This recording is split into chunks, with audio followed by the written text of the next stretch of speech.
you right now are running on faith? Yes, I hope so, because that's a way we can really keep life moving. Holding on and letting go. That's the topic for today.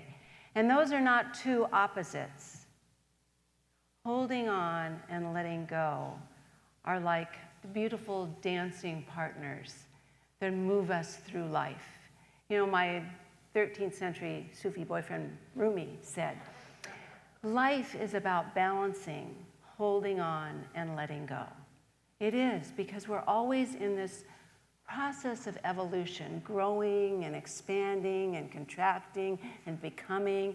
And it's really about learning to understand the letting go and the importance of that, and the holding on and the importance of that. And to do that wisely, we need to be running on faith. I mean, what a perfect song. We need to have the faith that we know the right thing to choose. Joseph Campbell, I love his writings and his consciousness and his mind. He said, the meaning of life is what we ascribe to it. It doesn't have any other meaning except what we give it. So every experience we have, we decide what it's going to mean to us. Is it something, Marianne, your reading today was so perfect. It was so perfect. It held the container of it all. And that's what the meaning of life is. We are here to hold it all. We are here to express life in all its forms. We're not just to hold on to the stuff that's really good and juicy. We need to hold on, as Marianne's reading said, to the stuff that's difficult and painful, because often those times have the most meaning and the most growth and the greatest possibilities for us. We're all on the same journey of life. I love what my beautiful friend, Christian mystic Meister Eckhart says.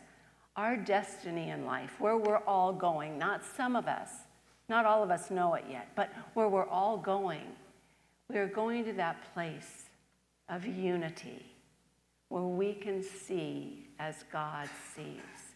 And he goes on to say, every object, every creature, every man, woman, and child has a soul. And it is the destiny of each soul, every soul, to see as God sees, to know as God knows, to feel as God feels, and to be as God is. When we do our virtues, our God qualities, it's what we're igniting in ourselves to be more true to what we are here to express and be. The meaning we give to our life, if we could align those with the virtues, our life would make so much more sense. The true journey of this evolution is to surrender our smaller selves. Now, our small self isn't a bad self. It's a part of ourself that is the human self, the ego self, that's learning and growing and becoming. Not a bad thing. It's just smaller. And we're to let that go and surrender that to our greater self, which is that self that Meister Eckhart talks about, that can see from a broader perspective and put a different meaning on life.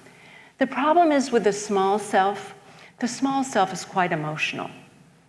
You know, it really is. It puts a lot of emotion into things, and not the emotion. You know, God is a feeling, and that's an emotion too. But the emotions I'm talking about, the wham, wham, wham emotions, those are the ones I'm talking about. So there'll be an experience, and again, we decide what the experience is going to mean to us. And the smaller self will attach a lot of emotional content on it. Oh my God. I remember a time in my life, I was so wound up in emotional content about a situation. I talked about it. It bored me. You know, I just could hear myself complaining that someone had done me wrong, and it was bad, and it was a family member, and it was wrong, and it was yucky, and I didn't like it. Like, oh my God. I had to decide at the perfect time, which was way too late, but the perfect time to let it go, put another meaning to this experience, because experiences only have the meaning we give to them. And when we can let go of that attachment, that happens when we're judging things from the external experience. We look at that and forget there's so much more. There's so much more going on. We need to be holding on and letting go. And we want to hold on to the truth about ourselves, that we are important, we matter, we're good. We need to hold on to that. And that's the spiritual nature. It's not a single-sided thing. I was thinking back, Kirk and I were having a great conversation about this week, and I remembered when I first got pregnant, and we were so excited. Our first child was so exciting. And right after that, we got the news that Kirk's mom had stage 4 cancer. And here we are, holding on and letting go at the same time. The greatest experience in life, and a beautiful young woman with a serious illness. And we had to hold on and let go. And it was very difficult. It was this both-and experience. Well, Kirk's mom held on for those 8.5 months, and she got to hold her only grandchild, Tara. And she died that next, probably a couple of days after that. Just shows you the power of the human spirit. So this holding on and letting go thing is not black and white. It's a both-and experience. We get to decide, what do we need to do to really know when we're to hold on? Do you ever get confused about that? Am I to hold on or let go? Is this something I'm just repeating over and over again for nothing? Or is it something I'm supposed to hold on to and keep focusing on and keep praying on and keep knowing? Or is it something I just need to let go of? We need spiritual discernment. And spiritual discernment means there's an inner meaning to everything. We know that every problem holds its solution. It holds the answer. So if we do our spiritual work, we can uncover. I want you to think about something in your life right now. Is there anything that anybody has they're kind of unsure of? Well, just take a moment. I'm going to invite you, just close your eyes if you feel comfortable. And bring forward that thing inside you that feels unclear, that you're unsure about it. You don't know if it's something that's worth holding on to, or if it's something that really is asking you to let go. I want you to think of this situation, and oftentimes our body knows the answer before our mind. And when you think about this situation, do you clench up? Does your body say, it's time, it's enough, this is not yours to hold anymore, let it go? Now, sometimes that's a fear that we're afraid of doing something a little scary to move forward. But if you get that reaction, no, this is not yours to do, you let it go. Or is there something that says, yes? Is it an opening that happens when you think of this in an expanded way? Is it yours to hold on to pray, to know more about? You ask and see what your body tells you. I have a poem I found from a woman named Nancy Wood, and I don't know who she is, but it's called Hold On. She said, hold on to what is good, even if it's a handful of earth. Hold it. Appreciate it. Be grateful. Hold on to what you believe, even if it's a tree which stands by itself. Hold on to that. Hold on to life, even when it seems it would be easier to let go. And hold on to my hand, even when I have gone away from you. Even when. So those are the holding on things that are calling us to hold on even when it's tough, even when it's difficult, even when it hurts. Hold on to the pain, because you know what? If we don't really deal, and this is, Marianne, you talked about, if we don't deal with the pain in our life, if we just push it under the rug, it will haunt us. It will be there for us. We need to find the Spirit, the God, the love in everything. We need to look pain in the face and say, what do you have to teach me? Why are you here? So it doesn't haunt you and become your life, and you realize there's something more always at work. There's a poem also called Let It Go. And Let It Go is by a woman named April Green. And she said, let it go. then see what kind of magic returns in its place.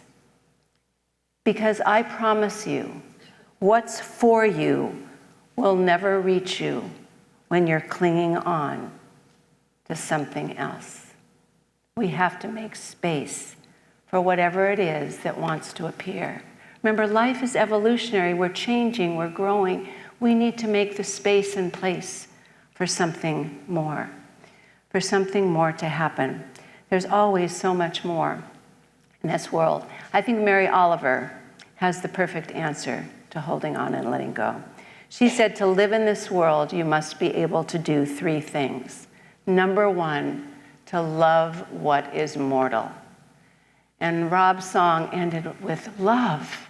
Love. That's the highest form of God there is. Love. It's that love. To hold on to what is mortal. To hold it against your bones, knowing your own life depends on it.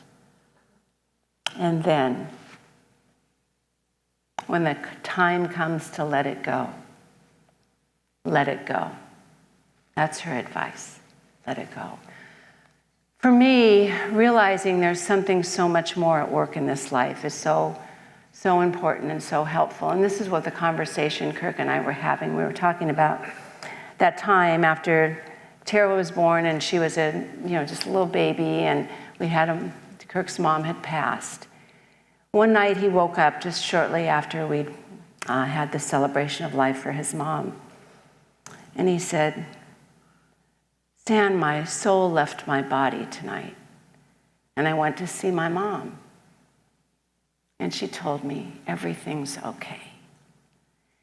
What a beautiful experience it was. We know it was astral travel or whatever we know now, but we were young, we were in our 20s, we knew things. We didn't know anything about a lot of these spiritual things yet. And he said, and I want to tell you something I've never told anybody in my whole life. And he said, when I was 9 years old, I was in a tree house with my best friend, Fred. And we had these and I asked him if he wanted to tell it, but he said no, so I said I'd tell it. But we had these little water gun rings, and we were squirting water at each other, and I backed off the back of the tree house, and I fell on a bike that was on the ground. And he said, I could see myself lying there, and on my body, I was above my body, and I could see my mom there crying in her little pink pinstripe dress with the little buttons on the sleeve. I could see my brother there. And he said it was just such an interesting experience. He didn't know about near-death experiences then. But later, after we lost our daughter, and again, we're in this thing about life and death and what's going on, he said, I want to go to a hypnotherapist and find out what happened to me in that time when I left my body. So we researched and found a good hypnotherapist in the area. And he went to see her. We both saw her, but he saw her first. And he came out and he was just like, wow, I saw what happens in this letting go and holding on. And he once again had that choice. He saw himself on the operating table in the hospital, and he was called by this light. And he said he just plummeted into this light, and it was pure love. He said there's no name for a love that's like that. It's just so big. That love just was catapulting him up to the light. But before he got there, a voice said, you are not done yet. There's still work for you to do. He wanted to go. He wanted to go. It was so good. I'm glad you came back, babe. That was when he was 9. And he never told anybody because nobody talked about experiences like that. But that's the ultimate holding on and letting go, the allness of an experience. Knowing the whole thing, there's so much more at work than we even understand. So my wish for all of us today is to trust this process of life, to really expand our faith and trust our own inner knowing that God within each one of us, to do our spiritual practices so we deepen into that knowing, that we can know when we're here to hold on and when we're here to let go. Oh, and as we close this part of our service, as our practitioners and ministers are completing their prayers, we just know that life is not about perfection. It's about awakening. It's about becoming. It's about expanding our consciousness and knowing right where we are is where we are meant to be. We are blessed and a blessing to this world. How good it is to be here. I thank each and every one of you for showing up, for saying yes, and being part of this unfolding of holding on and letting go and being available for it all. I say thank you, thank you, thank you.